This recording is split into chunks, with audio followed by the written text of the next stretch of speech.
Good morning, good afternoon, good evening. Thanks a lot for joining us for the hands-on workshop for building logistics technology. I am the Vice President of Marketing at Hypertrack, Gaurav Deshpande, and it's my pleasure to announce the speaker for the next session. Our Developer Relations Manager, Muiz Chunara of Hypertrack, will be conducting a 2-hour session. Session will be really hour and a half, and we'll take breaks along the way after each session to answer your questions. So thanks a lot for joining us. I see that some of you are still dialing in, both on Feedloop as well as on the Zoom. So we're gonna give it another 30 seconds to get started, and then we'll be announcing that. So it's great to have so many people here. The count on Feedloop as well as the Zoom keeps climbing, which is wonderful. Welcome if you are just joining us. I'm VP of Marketing at Hypertrack, Gaurav Deshpande, and I have the pleasure here of having Muiz Chunara, Developer Relations Manager from Hypertrack. So without further ado, let's get started. Muiz, if you want to introduce yourself while we have people dialing in, so that we can get started with the content in about a couple of minutes of introduction. Take it away, Muiz. Thank you so much for that introduction, Gaurav. It's my pleasure to be here. So yeah, like Gaurav said, I am Hypertrack's Developer Relations Manager and Developer Advocate. My name is Muiz Chunara. It's going to be an exciting year for developer relations and advocacy at Hypertrack. We're planning to do, like Kashyap mentioned in his keynote yesterday, not only are we going to be doing executive roundtables on the road, we're also going to be doing workshops locally in a whole host of cities across the planet over the next year. So sort of get face-to-face with a lot of the engineers, a lot of the builders, show them what Hypertrack can do, hear from them, just get everyone in the same room together from an engineering standpoint.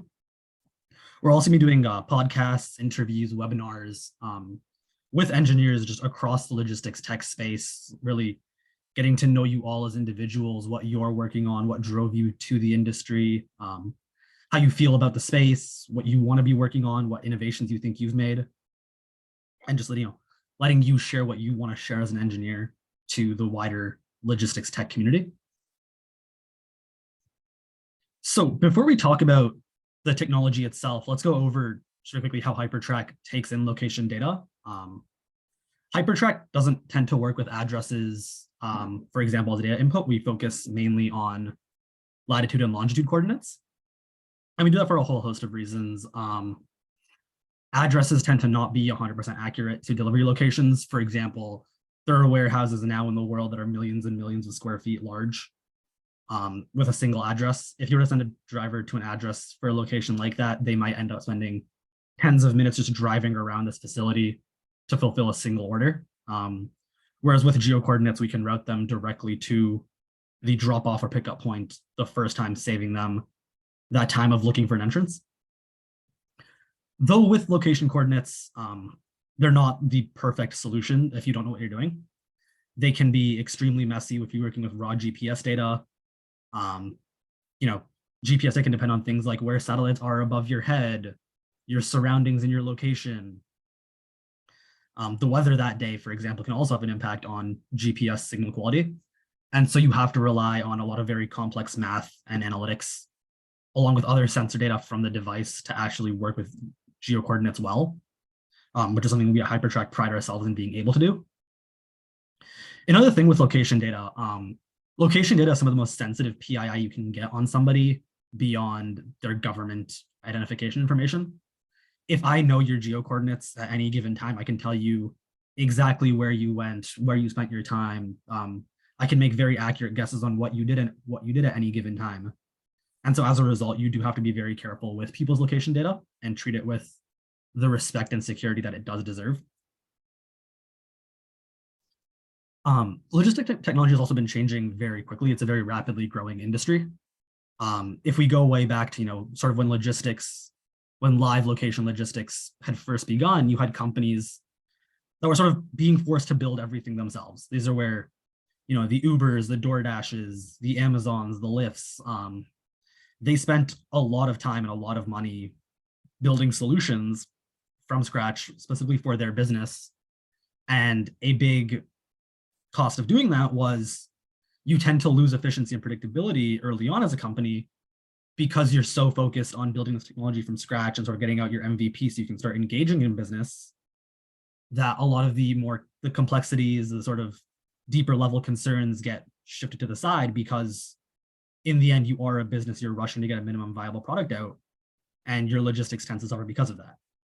On top of that, you also have to do a lot of the grunt work yourself, finding different cloud providers and comparing who can provide you the best data throughput, the best bandwidth, the best response times.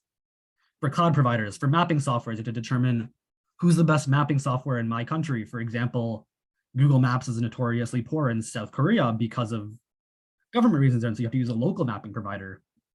And there's just all these concerns that come up with finding your own providers that a lot of these first generation companies had to do themselves. Then you move on to second generation technologies, which were app suites, platforms, pre-built solutions that gave you a whole host of features and functionality, but you had to use things and do things their way.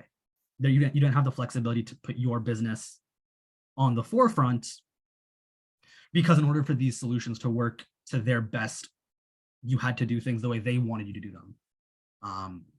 Your orders had to be scheduled and planned the way they wanted to have them scheduled and planned. Your dispatch had to happen only in ways that they wanted. You couldn't control a whole host of variables. They also tended to lack, external automation tools because of their closed platform nature. And another thing was, a lot of these app suites and platforms, they tended to be order management and dispatch tools, not necessarily live tracking tools first. And so if you wanted to jump into live tracking and on-demand dispatch, there was a very large jump to be made there as well. Now, getting into third generation technologies, these tend to be API-based solutions like Hypertrack, and are currently on the cutting edge of logistics technology. They provide you the most flexibility to focus on what makes your business yours. There's very little conforming that you'll have to do as a business owner or as an engineer to get a lot of these API-based solutions like Hypertrack working with your platform. They're also designed for engineers to use them. So, almost everything can be automated with a webhook or an API call. Speed to engineering times are extremely low. Engineering impact is really low. A lot of this can happen sort of under the hood, and you can focus really on making your business logic as robust and powerful as possible, while having complete faith in the API provider that the logistics is just going to work the way you expect it consistently every single time. Another really big thing that separates third generation technologies from a lot of the app suites and platforms of the second generation is data ownership and data propriety. As an API company, data ownership belongs to the customers. The data is all your data. The customer relationships are yours. You keep all of that ownership yourself. And because of that, you can maximize your security. You can maximize your own analytics and intelligence. You can maximize how you interact with your customers and the automation that you have behind those customer engagements. Now, Hypertrack as a whole is a very complicated and large platform with extremely skilled engineers working on all of our features. Ram, in his amazing presentation earlier, had sort of walked through this diagram breaking down all of our different features and how they interact with our platform. One thing that I want to highlight is, no matter which of our features you use, you will always be getting, as much data as we can give you back on those features, as much analytics as we can do for you. You'll always have the same scalability. You'll never have to worry about, data delays, data security breaches. We do the utmost that we can to maximize all of that and give you the same quality no matter which features you use or how you use them. Now let's break into the technology. Just before we get into this, I do want people to feel free to ask questions as they have them. I will be pausing at the end of every feature and every technology section just to make sure that people are having their questions answered. Yeah, feel free to drop them either in the Zoom chat or on the FeedMove chat, and I'll get to them as they're asked. Now, before we can start talking about features and specifics, Hypertrack, let me walk you through what it's like to get set up with get Hypertrack set up for your applications.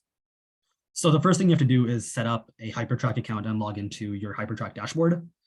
When you do sign up for an account, you'll notice a feature called Builder X that we do, where you as a user can select your use case, what you really want to do with Hypertrack, and we'll give you curated documentation specifically for your use case to help you get straight into developing as quickly as possible. So once you've looked at your workflows, you've got your account set up, you're going to need to go into the setup section of your dashboard and get 3 pieces of information: your account ID and your secret key, which you'll use to make all of your API calls, along with your publishable key that you would use to create any embeddable views. For views that are more data sensitive and have more sensitive information on them, you can also generate custom tokens with your account ID and secret key. These secret tokens do have a time to live. Therefore, they won't be infinite access. They can go away as soon as the order is done. And they're also restricted in scope of what data they can present, which is great for, sharing sensitive information with different teams, creating custom customer views, where you don't necessarily want the person to have infinite full access of being able to view your data. And the third step is installing the SDK onto your app. So for example, install the SDK on Android is as simple as adding Hypertrack to your build and settings Gradle in Gradle, initializing the SDK, setting up Firebase for notifications, and then setting up drivers. It's a 4-step process to get started with the SDK. We couldn't make it simpler if we tried. All right, anyone have any questions on setup?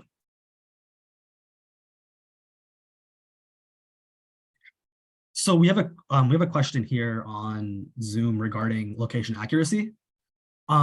So for our location accuracy, we do a couple different things. One, we filter data based on like GPS data and polling times, and making sure that we're polling frequently enough to maintain battery life. To maintain battery life, but also to maintain high accuracy. And then we're also matching that GPS data with sensor data on the phone to see, was it possible for someone to travel this quickly in this short of a time? Was the direction that they've been facing this whole time matching the direction they went in? Things like that. And then you combine all of that with complex math to create the most accurate real-time data model and account for all of the different GPS interferences that could happen. Do we have any questions on feed loop, Gaurav? No feed loop questions so far, Moise, so you can definitely go on to the next session. Sounds good. So moving to our features, first thing we have is drivers. Hypertrack considers drivers anyone with your app installed on their phone that you are tracking. And you can actually do a lot with drivers in Hypertrack. Drivers aren't just someone being tracked. You can, if you use them correctly, really offload a lot of your business logic and increase your efficiency a lot by just setting up your drivers well. For example, you can add licenses, equipments, qualifications, certain types of products that people are able to handle directly to your driver profiles, so that when orders get assigned, Hypertrack can make sure that we're not assigning orders to someone that is unfit to handle them. You can import your driver schedules to Hypertrack so that when you pre-schedule orders through our platform, we don't schedule them to a driver that's not working that day. And then as your business grows and you have different operations groups, our drivers do fully integrate with different operations groups, which I'll get into a bit later on. And really, this just helps simplify for your ops teams how to view drivers, keep them separated, and make so they're not, digging through excess data, trying to find information on specific drivers. Now, under parameters and how you set all this up, there are a couple parameters that you can use for drivers. The first one being product types. This is where you can set, different products that your driver is capable of handling, different services they're capable of providing. So for example, if I was a grocery delivery company, I might have drivers that have alcohol licenses, and so I would add alcohol as a product type they can handle. I might have drivers that have temperature proof containers, and so hot meals or frozen goods they could also handle that I might not want every driver handling, for example. As a field service professional, you might have technicians with different qualifications. You might have, for a home services company, you might have carpenters, painters, electricians. And so you can also specify that in your product types to make sure that we're not dispatching the incorrect person to the incorrect job. Schedule, like I mentioned earlier, you can give us a list of days of the week and then times of the day in an array format, and we will give you, and we'll make sure that when we're scheduling, we're not going to schedule somebody in a time they're not working or a date they're not working. And then the last one is the driver's home location. If you as a business have a central dispatch point, or if you know the driver's gonna be starting their day from the same spot every single day, you can give us that information. And when we schedule jobs for those drivers, we'll make sure that their first job of the day happens from their dispatch point or from their home to help you give your customers the most accurate ETAs based on what's actually going to happen the day of the order. And this is what a basic payload for our API looks like to get a driver set up. So the first thing you have is the driver's handle. This is their identifier and their name. Their operations group. So for example, if my business was in multiple cities, I could specify that, hey, this driver is specifically for the New York Manhattan region. Next, we have device ID. The device ID is generated by the SDK on the device, and you can get that information from the SDK consistently. It's never going to change. It'll always be the same device ID as long as they don't change phones. This is the home location I mentioned, so it's as simple as putting in both an address for identification for the ops team and then a specific geo-coordinate for us to route with. After that, you input their schedule. So it's the same thing there, just days of the week, times of the day, followed by the profile. The profile is other metadata you might want to have on your order to help your ops teams, whether that be added information on the driver, added information on the specific types of work they've been doing, just any information you want your ops team to know when they look into the driver to help provide a more accurate response. All right, let's go take a quick look at questions one more time.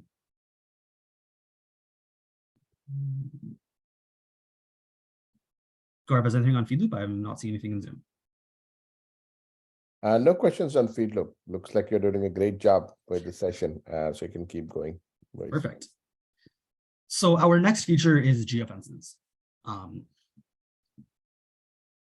Geofences are coordinate-based location fences that let you track information like people entering and exiting an area, how long they spent in an area. And this can be exceptionally useful, for example, for a delivery company, if you wanted to give customers a heads up that, hey, your package is 500 meters away and you should start meeting your driver at the entrance to help increase efficiency, lower service times. Or if you're a field service company, you could almost fully automate all of your field service tracking through geofences. For example, if you are maintaining a work site, a construction site, for example, you could track what time your workers entered and exited a site, if they had to exit more than once in a site, how long they were in the site for, how long they were gone for if they came back. And all that information can be passed on to your ops teams to go back and look into, for example, if a driver spent longer than necessary, they can reach out to the field service professional and ask them what took longer. If they had to leave and come back, was it because of materials issues?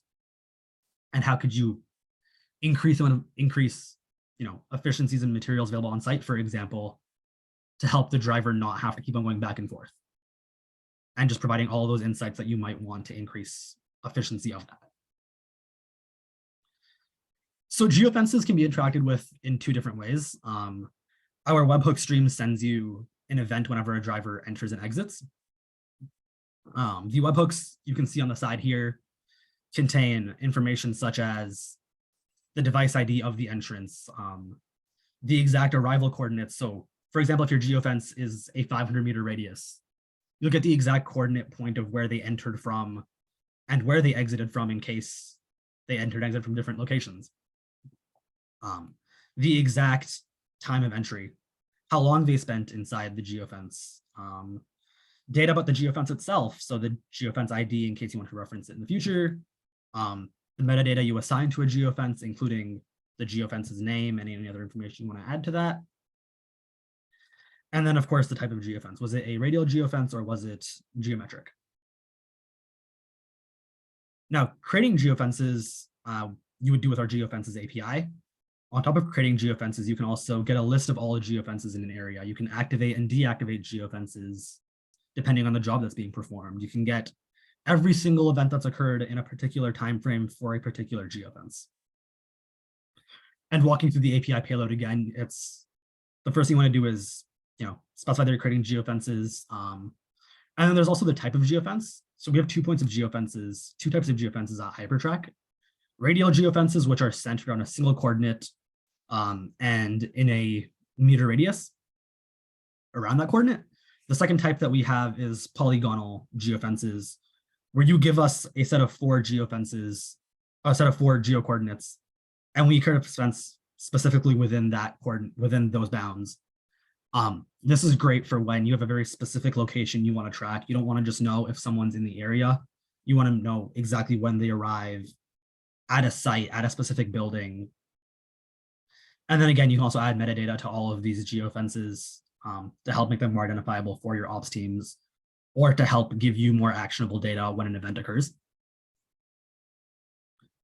All right, let's see any questions regarding geofences.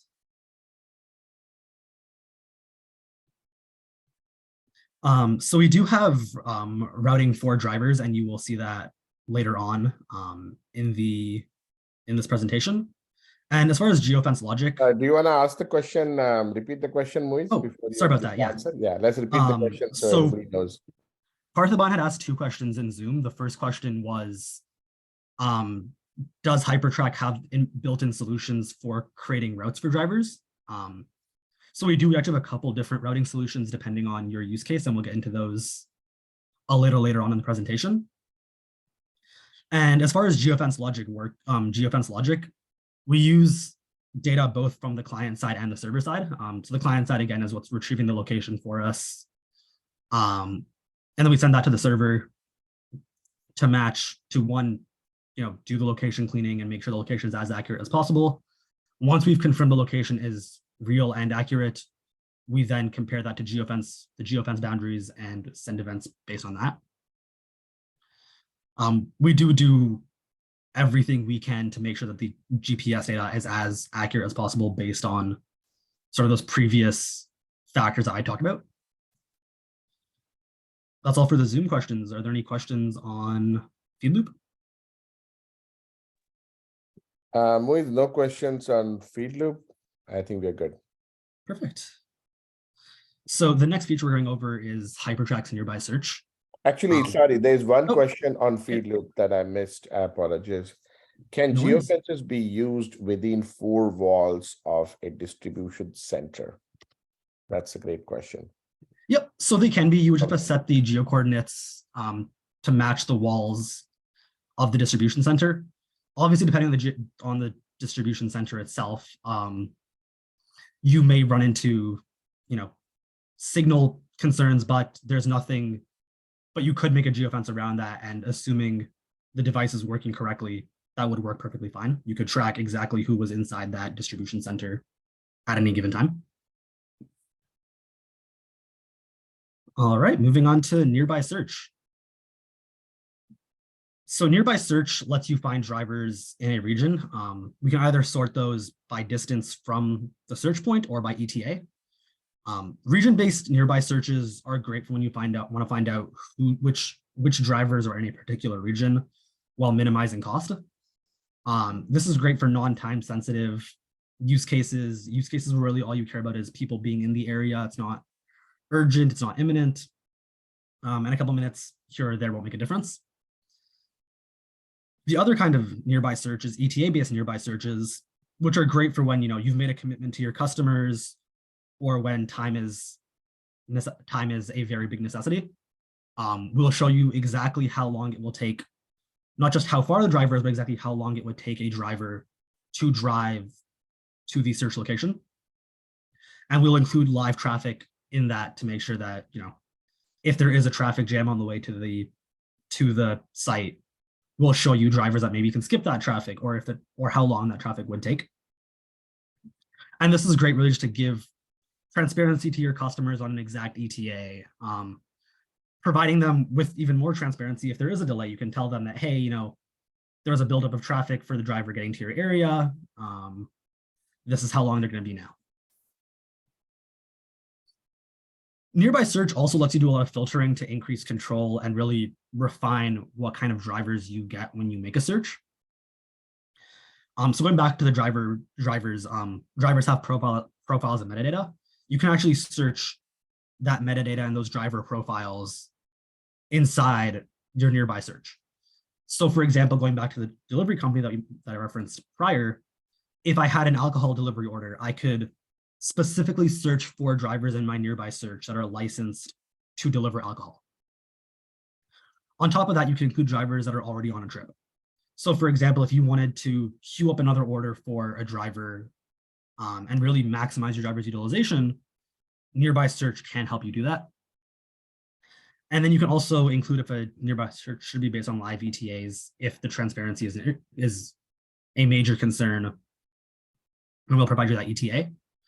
Another big thing with nearby search can single-handedly enable your business to go from scheduled delivery to on-demand. Yeah. And then as far as powering business logic, that quick and easy driver filtering can help minimize your ops load and your business logic on your end as a business. Again, preventing downtime for drivers is another very big piece of functionality, and enabling that on-demand ability. Yeah, is there one more question about geofences? I don't know if you got a chance to address that. Can geofences work with iPads and Samsung tablets? Yep, any modern mobile device, say whether it runs iOS or any version of Android, as long as there is GPS on the device itself, which I believe most modern iPads do come with GPS on them. So yeah, there's no reason it couldn't.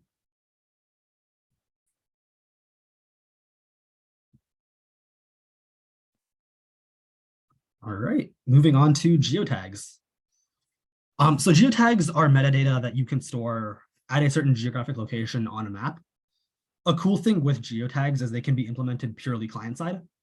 You can implement geotags with no server-side code whatsoever. Now, whenever a driver marks an order is completed, we'll automatically drop a geotag at the order completion location with any relevant information for that order. So for example, how long did the order take to complete? How far did they have to drive? Where did they come from? Things like that. Hypertrack will then use the data from that geotag to compute things like tracking rates, things like the exact drive times, potential route deviations if you set expected locations. And you can use those route deviations to build your own address book. And it's really easy to set expected locations to calculate order deviation. On the mobile client, you would simply add, create a payload. In that payload, you would add product ID, what you did with that product, what of that product happened, who was the client, for example, for delivery use case, followed by any other metadata you want to add. You would create a variable for expected location with the specific coordinates of where you expect the order to be completed. Once the driver actually completes the order, we will then, as Hypertrack, compute the exact distance between the expected completion location and where the driver actually completed the order, so that going forward, you can route drivers exactly to that drop-off or pickup point, saving, the extra minute, 2 minutes on every order, which if your driver doing, for example, 100 orders a day, could be over an hour and a half of savings. Geotags can also be used for a lot of other order tracking functionality. They can give you, for example, the exact deviation in meters, going back again, the exact timings and distance that a driver had to drive to complete an order. But they can also let you look a bit in the past. I can get all of the information on the last order completed on a trip, I can get the exact information on the starting location and really create a complex order and trip history based off of nothing but geotags. And again, based off of the geotags are based off of nothing but an SDK solution. So you could do all this on the mobile client with no server code. All right, let's see if anyone has any questions on geotags. Nothing in Zoom. Anything on FieldCorv, or are we good to continue? Yeah, no, geotags, no questions. Looks like the topic was very clear. I'm going to check the Zoom real quick for a moment to make sure I don't miss any questions on Zoom. Yep.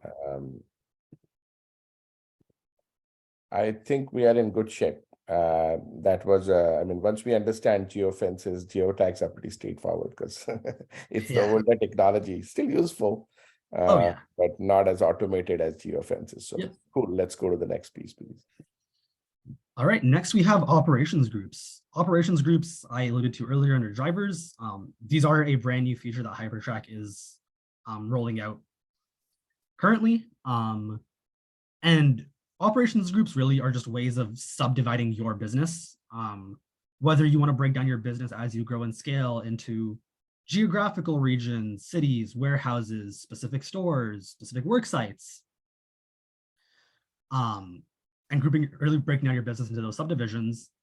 Once you create those subdivisions, you can group up people, drivers, orders, operations managers into these groups, and really simplify creating views for your ops teams, dispatching orders to those drivers, filtering where orders should go, and organizing your orders as you grow and scale. One thing to keep in mind with operations groups, we do highly recommend that you reach out to Hypertrack support before you get started with operations groups, simply because they do fundamentally change how you interact with the platform, and we just want to make sure that everyone's on the same page and that they're being used as optimally as possible. Now jumping into order planning and assignment. So when you're planning and routing orders, there's really two ways that we route orders. We have flex routes where, with a flex route, the driver can really choose what order they complete an order in. So, if you're doing a route that your driver is very comfortable with, your driver is very familiar with, this is a route that they've driven over and over, you really just want to know, just keep track of them in case there is anything going wrong. Time sensitivity isn't as big of an issue because it's a consistent route. This is great for that kind of stuff. And it's really just perfect for tracking drivers that you know where they're going. The second type of routing is on-time routes. On-time routes are where you give us all of your orders in the order you want them fulfilled, and we will create the most optimal route with ETAs taken into account for all of that, including your expected service time at any given order on that trip. So for example, if you wanted to do a trip with 5 orders and you knew exactly which order those orders had to be completed in, we would create a route for you that takes into account, first of all, the order, the fulfillment order, and also if there were any specific client commitments. If you committed to your client that, hey, your driver is going to get there at a specific time, they definitely won't be there before a certain time because you've told your client that they have to be home for this, for example, our on-time routes will take that into account and will make sure the driver will not arrive before a certain time, and that we'll try to get them as close to your committed time as we can possibly get them. Now, part of doing that is, being able to account for things like service times. How long do drivers spend at each order along their trip? Because that can make a huge difference. Your route, again, if there's 5 orders, for example, and you're a big and bulky provider, it might take your drivers 10, 20 minutes to unload goods from a truck, assemble them at a work site, and then get back on that truck. And if you're not taking that into account, your customers down the line, it's very hard to maintain commitments. And so if you look at the payload on the right side here, you can give us the exact expected service time And we will go through that with you. We will take that into account as we go through the order list you gave us and calculate ETAs dependent on that. We also will, notify the driver of those timings, make sure that everyone is running as smoothly as possible. And again, just going over the payload, top to bottom, you have your order name, the destination in coordinates again, along with just an, you can also provide a radius in case, it's a larger delivery site, multiple entrances, the driver could park on different sides of the street. And really, so this just helps take that into account. The order schedule time. So that this is what you're scheduled at is your customer commitment. This is the time that you've committed to your customer that, hey, the order will arrive by this time. Capacity used. This is a great metric that you can set limits on and really just help you filter in your trips, making sure that your trucks aren't being overfilled, making sure that if your drivers have a certain maximum number of orders or work sites they can do in a day, that you don't end up exceeding it in your scheduling. The expected service time we mentioned. Metadata, this is again great for your ops team. You can provide them any other data on the order. So for example, if you were a delivery company, you could give them exactly what goods were delivered. If there was any added support or commitments made on that order, you can include them here. Scheduled after, this is great for if the customer has to be present at time of delivery, so that you can give them an accurate window of time that, hey, your driver won't be here before this time. And you can make sure that your customer isn't wasting their day waiting for a driver that may not show up until the late afternoon. Following that, you set the driver that's delivering the order, along with the operations group that the driver is under, and what kind of route you want to do, whether that be flex or on time. Let me just go over some questions real quick to make sure there's no questions on routing. No, there's one question. Let's see. A few quick questions. First question, does the order planning take into account the live traffic feed for the trip? And there's a follow-up question for that. Yeah, so we do take into account live traffic for on-time orders. And we will try to provide you the most optimal routes with traffic taken into account. Obviously, things change dynamically if traffic does get created and your driver does have to deviate from the route. We will reroute them, again, as optimally as possible, and you don't get charged for reroutes. You get charged for the order once. If your driver ETA changes or the route has to be recalculated, then we will take care of that for you based on traffic in the moment. Wonderful. And there's a follow-on question to that. How does it plan for any detours due to current traffic situations or temporary construction on the road? Yeah, so as we're generating the route, we will look at, traffic in the moment. So if there is construction causing a backup on the highway, we do take that into account as we generate the route itself to help avoid that. Obviously, if it's not affecting traffic, we would continue. We do also take into account full road closures. So if a road is fully closed, then we would also avoid routing drivers through that area. Wonderful. I hope that answers your question. Yeah, that's a good explanation. Thank you, Muiz. And there's one more question. What happens when a driver deviates or takes a break from the hypertrack generated route? I think it was a variation of the other question that we had, but. Yeah, so specifically what happens on the hypertrack side, we will give your operations teams. So as Ram had mentioned earlier, we have a new feature called Orders at Risk, where your ops teams get shown risk views for orders as they're happening live. We consider driver deviations to be a risk factor. Drivers deviating off road can create huge changes in commitments and time commitments. And so we will, one, flag the ops team with a risk being created on the order. We'll also send webhook events for your engineering team to automate workflows. And those webhook events would contain information on where the deviation occurred, how big of a deviation it was, how the ETA has changed as a result of that deviation.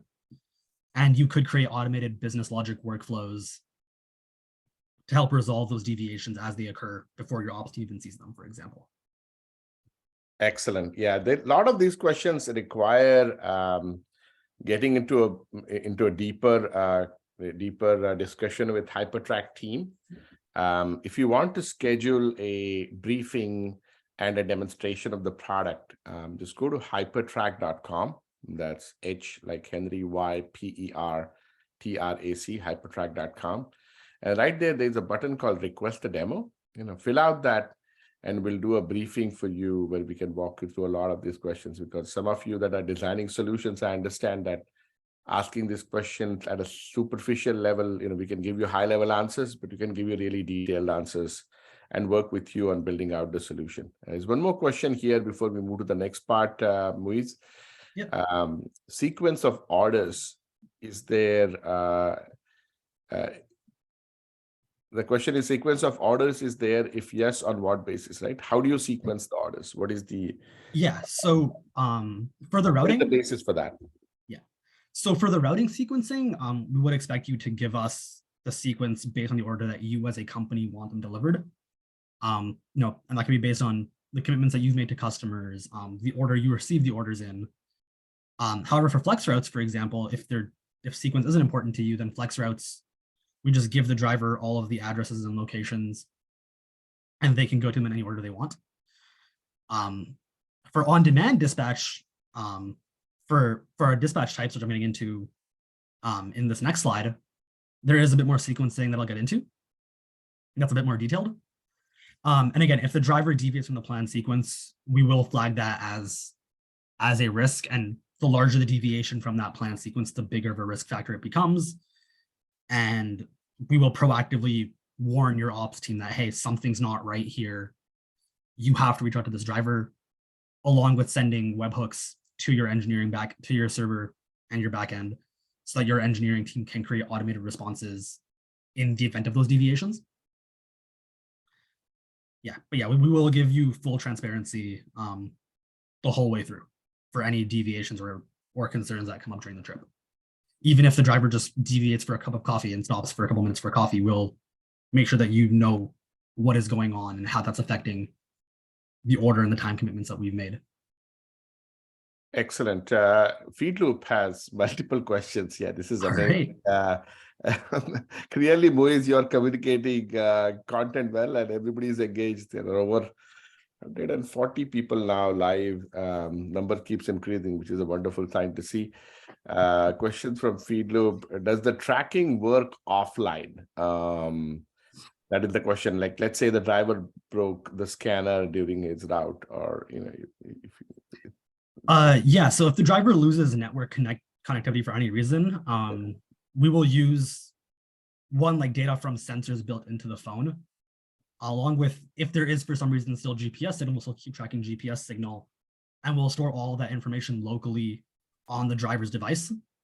And then once network connectivity is restored, we'll send all that data straight back up to Hypertrack, and then we'll use that data to rebuild as accurately as possible using that sensor data and whatever intermittent GPS data we can get to recreate where the driver has gone between the outages as accurately as possible.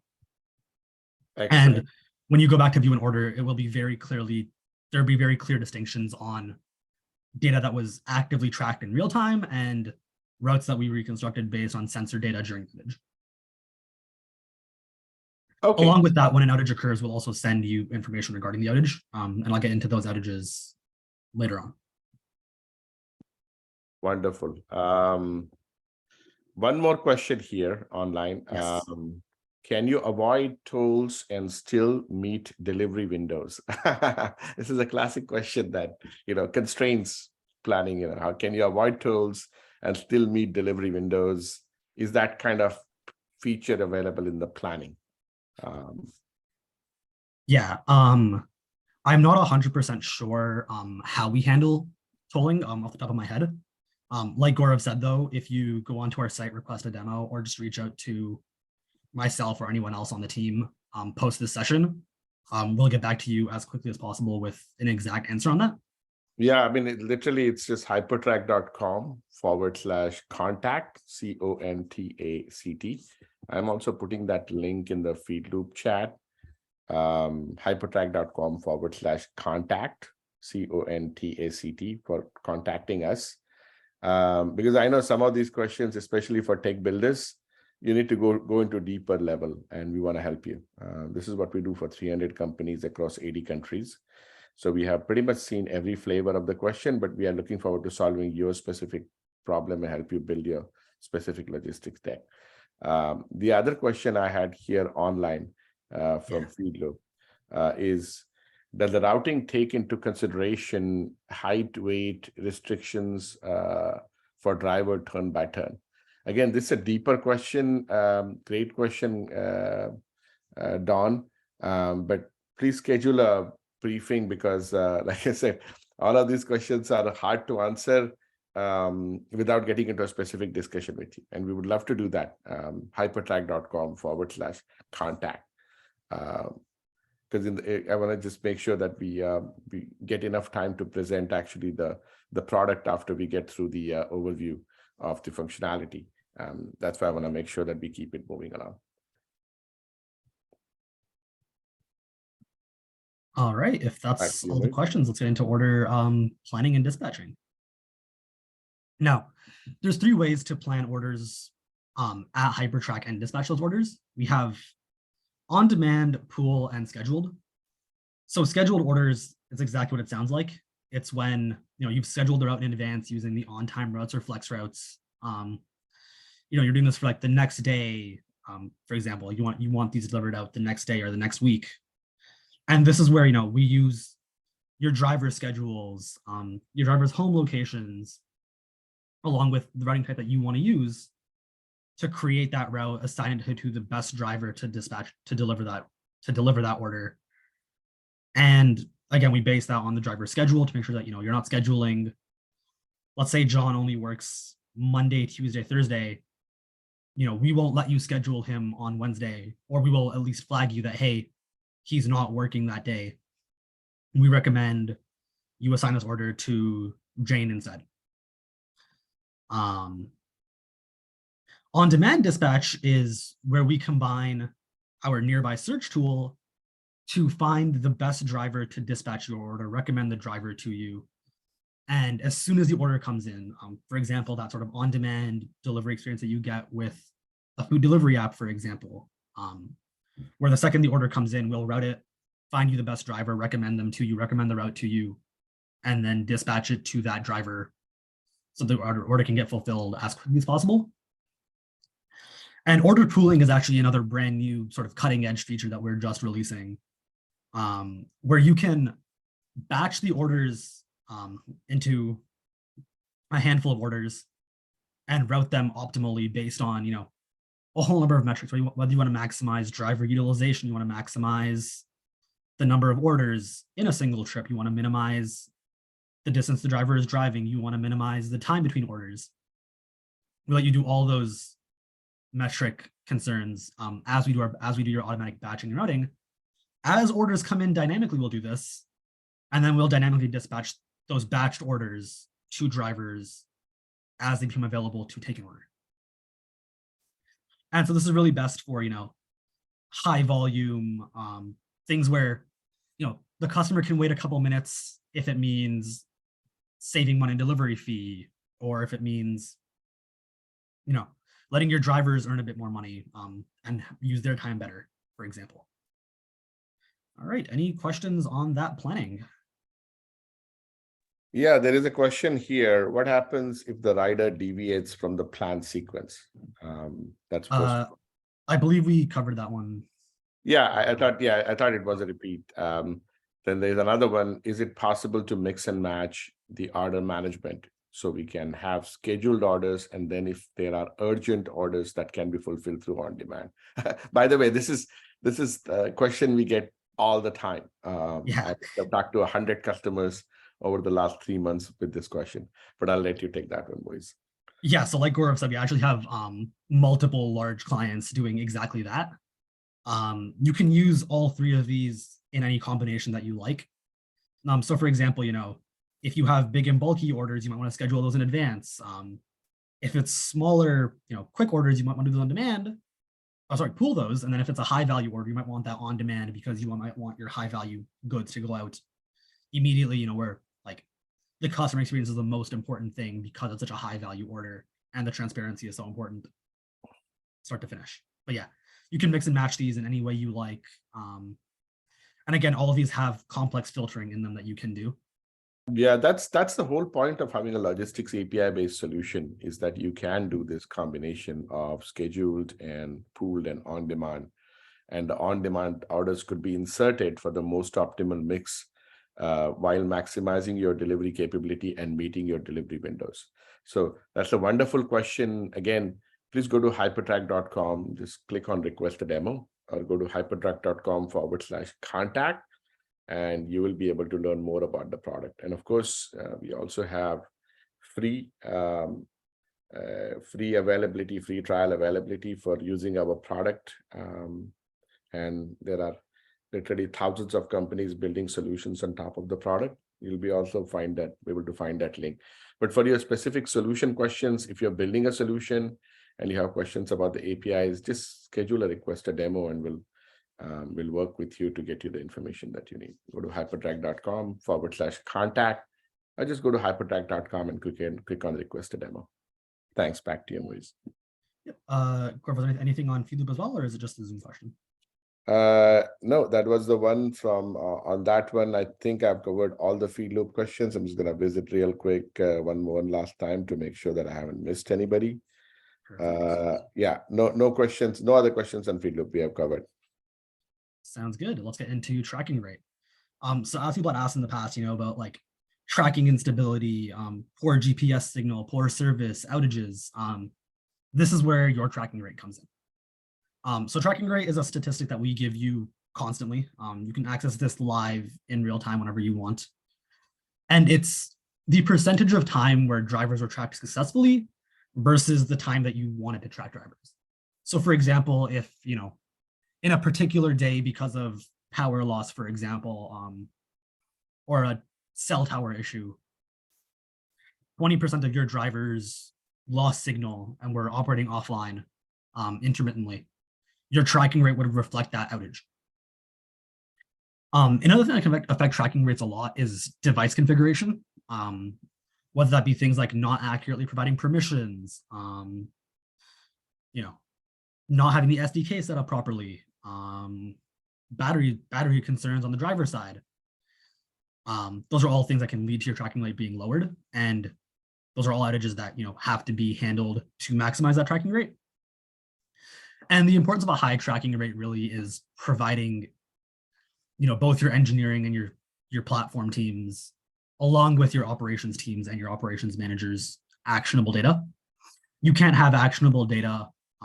You can't action on data if the data is not accurate, and tracking rate reflects the accuracy of that data. And outages being the biggest cause of tracking rate loss.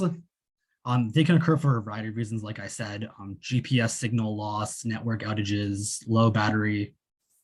And to help you deal with that as a user, we provide you both APIs that you can reference to view outages that have happened in the past, and then also webhook alerts that we'll send you whenever we detect an outage on our end.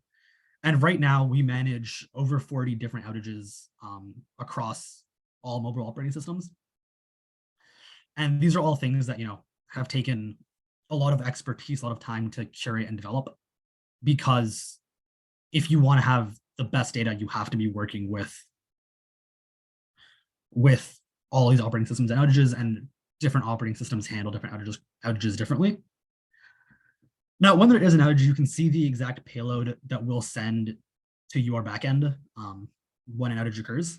So it would be the device ID that the outage occurred on, the recorded time of the outage, so exactly when it happened to the second, the metadata behind that specific device.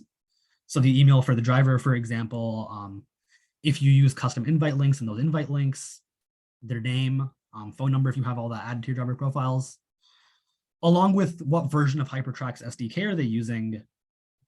And this is really just in case you need support for some reason, you can provide us with that information. It just helps us support you better. Following that, what was the exact geo coordinate that the outage happened at?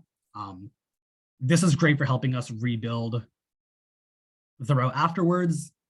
It's also great for your operations teams. If you notice an outage happening at a particular spot consistently, you can work with your drivers to either work with us and your drivers to either route around those locations, figure out if there is a specific problem there. Is it a dead zone there? Is there just a tunnel that they're going into, for example, where they lose network access? Along with the time that the outage was noticed. So we as Hypertrack do attempt to reconnect to the device a couple of times, repoll location, so that we're not going to flood your operations teams with outages that are necessarily, just hiccups. After that's done, we'll give you information on the outage itself. So for example, was it that the device was inactive? Was it that permissions were denied? Once we figured out what the reason is, we'll tell you the exact name. We'll give you a human description so your operations teams can action on this if necessary, along with an error code that you can use for your engineering and your server side to create automated responses and workflows. So for example, if we send you an outage for location permissions denied, you could automate that as an engineering team to just send the drivers directly a notification saying, hey, you've denied location permissions. Can you go into your settings and allow location access? For a low battery, you do the same thing. Hey, your battery's low, plug your phone in. Along with that, we'll also tell you what the driver has to do to resolve this outage. So, in this case, it would just be as simple as changing your location permission settings. And then we'll tell you the technical type used by the operating system for that specific permissions issue. And then here is another brand new feature actually that Ram mentioned in his presentation as well that we're rolling out, called Order Score. But before we get into that, are there any questions on tracking rates and outages and outage management?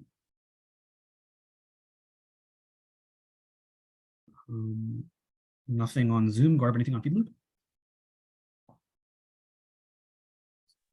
No questions on Feedloop. I'm gonna check real quick to make sure I haven't missed anything on Feedloop. Sounds good. And then we can proceed with the next part of the session. No, I think no questions on Feedloop. You can keep going. Perfect. So yeah, Order Score, Ram mentioned this in his keynote earlier. This is also a brand new piece of data and analytics that we're providing to all of our customers, where we really help you grade your orders and the quality of the order based on things like how accurate was the address. So going back to the geotags, larger destination deviations will lead to a lower order score. How efficient was the route and the driver on the route? If the driver kept on deviating, if there was a large amount of ETA changes, that tends to create an inefficient route, and that's also going to be something that impacts the score of your order. The tracking and outages, like you mentioned, more outages and a lower tracking rate also impacts the score of your order. And this is really data that you can use to influence your engineering, your business logic, your operations management teams to really help maximize how your orders work. And this data can be ingested in a whole host of ways. Yeah. So let's get into an example of us live tracking an order. So as Ram also mentioned in his keynote earlier, we have a new feature called Playground. And in our Playground, you can actually simulate orders being delivered to different parts of the world. And these drivers and these orders, they are simulated, but according to Hypertrack's platform, these are real people driving these orders. Everything you see here is exactly how it would work, down to the code snippet. So for example, if I wanted to do a multi-destination delivery, this is the exact, you could copy and paste this code into your own application to assign this order to this driver. And they will go through the whole simulation. They'll drive through this whole thing to all of these locations, and you will get all the accurate events. So for example, in San Francisco, let's get a driver. And let's say I want to do a delivery to the Golden Gate Bridge. I want some food, I'm at Baker Beach. I want some food delivered to me. Let's do it. So first you assign the order to the driver, create your tracking link.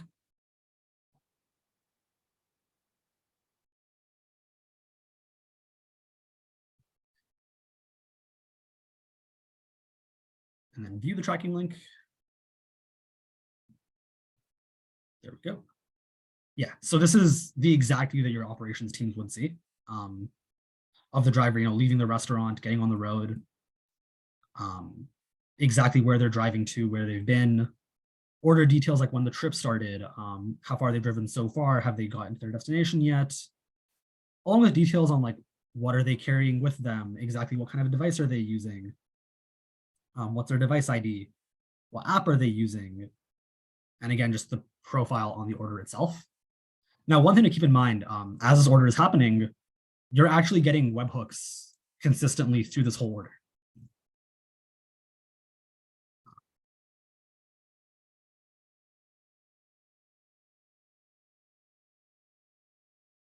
And these webhooks include things like the order itself being created, the ETAs being created for the first time, when did they arrive, did ETAs change? And we send you this through the whole order as things occur, with all of the relevant information at your fingertips.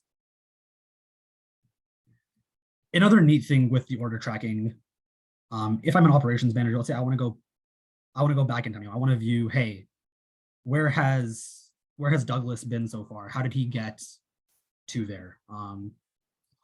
If there was a delay leaving the restaurant, I could literally go back in time and scroll through time through his order, looking at exactly where deviations happened, if he deviated from the order.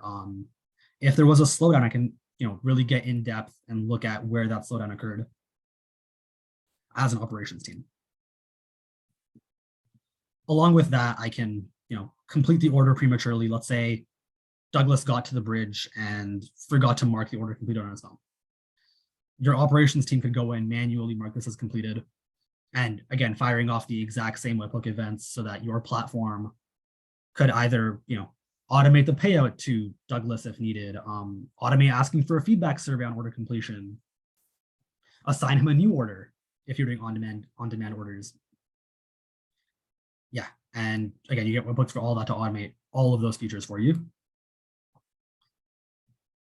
And then we also have, so let's just, you can also view on this map actually the geofences that he would eventually interact with. And so, like the example that I made earlier regarding notifying your customers when the driver is nearby, as soon as Douglas breaks this geofence, we would send a notification to your backend through webhook saying that Douglas has arrived at his destination. And it would be in a webhook like this right here. The arrival, what time was the arrival recorded, or the exact coordinates they entered from, and you could use that to inform your customers of an arrived driver. All right. That is everything you guys need to know to get started with Hypertrack. Now, for everyone here, we do have an exclusive certification quiz that you can do. So we're just going over some basic questions on the content that we've covered so far in this conversation to get yourself a certificate that shows, you understand logistics technology and how all this works. Yeah, Gaurav, if you want to drop this link both on Zoom and FeedLoop, and people can get started on their certifications. Yeah, no, that sounds great. Give me just a moment. I'm going to check if there are any questions, additional questions on the feed loop, and I'm going to drop that link there. Can you describe the process of how people will get their certificates, when they would get it, when they complete the certification quiz? I'm sure that's a question on top of the mind for over 150 people here who are online right now. Yeah, so when you complete the quiz, you'll actually be given your certificate immediately if you pass the certification quiz. It'll be available immediately. If you forget to download it or if you forget to print out your certificate, we'll reach out to everyone congratulating them post completion of the quiz. You can reach out to us back then, or you can email our support team saying that, hey, I completed the quiz, I completed my certification, I need my certificate. could I have one sent to me manually? And we'll get on that. Absolutely. And I also wanted to mention that this is the first level certification, Logistic Tech Builder, that you would get when you complete certification. After the Logistic Tech Builder, we'll have 2 more levels released next year. With the amount of traction we are seeing for logistics, for logistic tech builders, I do expect that we'll continue to get a lot of people getting certified through different levels. So take your first certification quiz today while it's fresh in your mind, hypertrack.com/certification. And after you complete the certification quiz at hypertrack.com/certification, we'll get you a certificate immediately. In case you forget to download it, we'll also email one to everybody who fills out the form. So we'll make sure that you do get it by email as well. And thanks a lot for joining in today. Let me check if there are any questions. There's another question. Can you speak about Mapbox and Google Maps integration? Yeah, that's a great question. Let's cover that. Yeah. How Hypertrack works with either of those mapping solutions in the backend. Yes.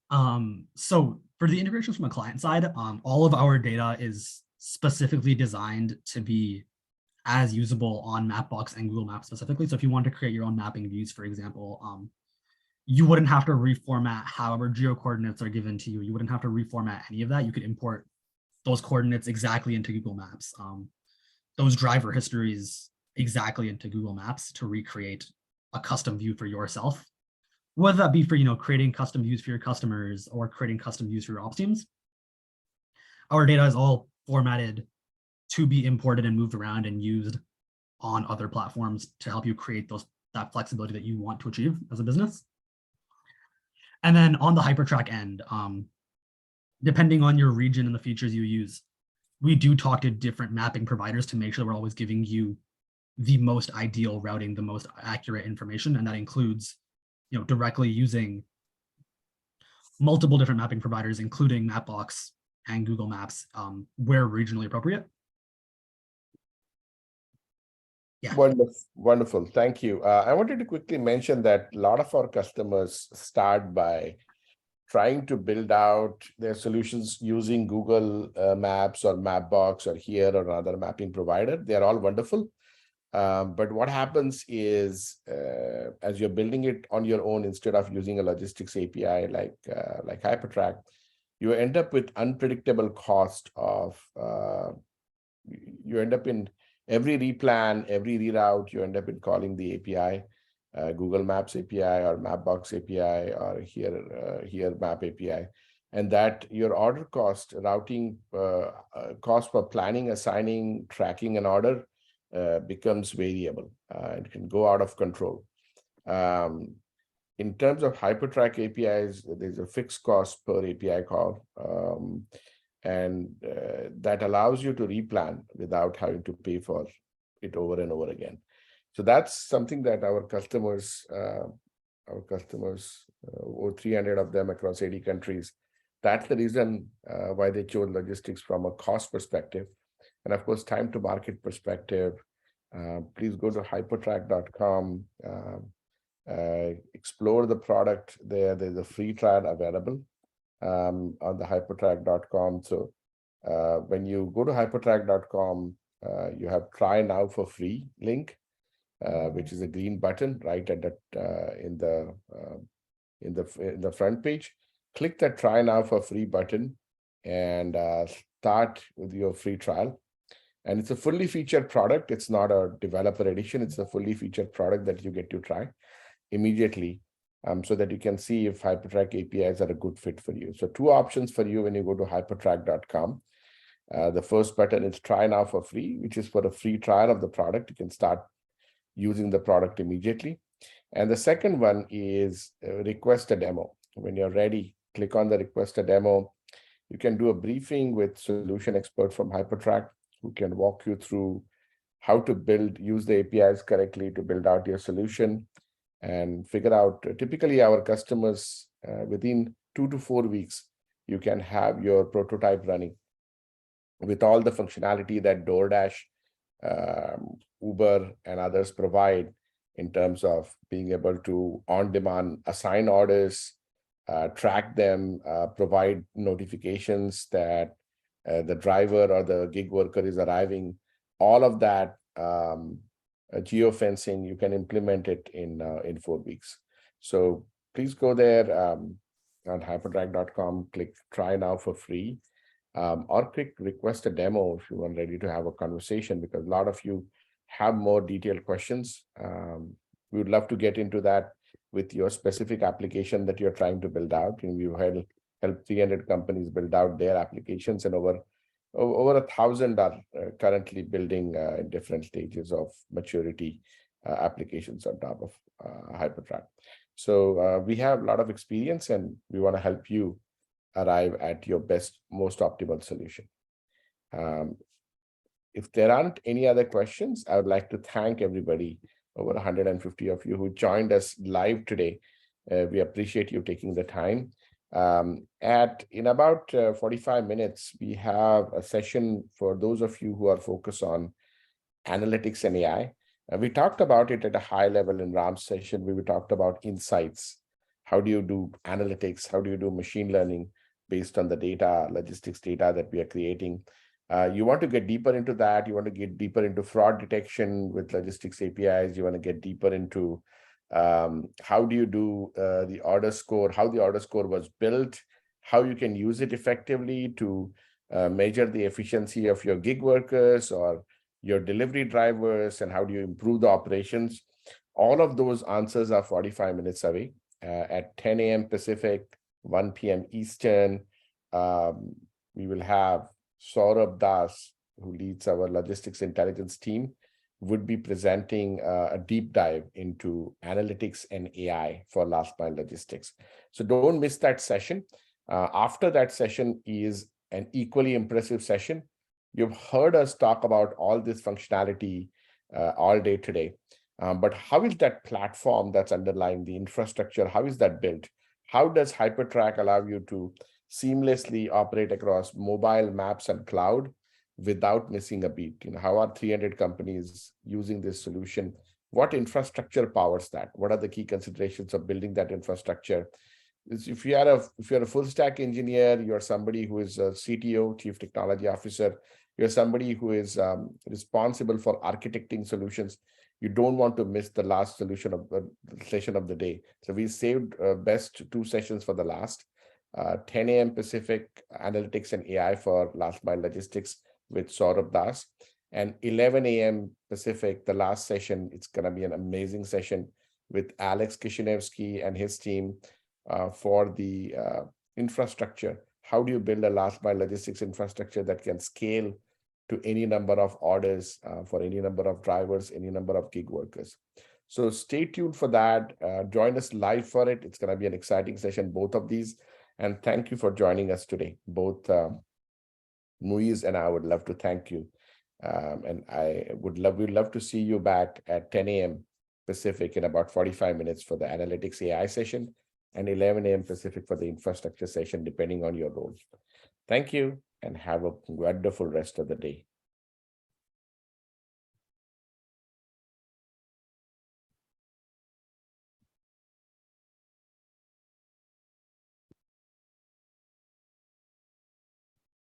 Thank you, Moise. We Thank can you. end the session.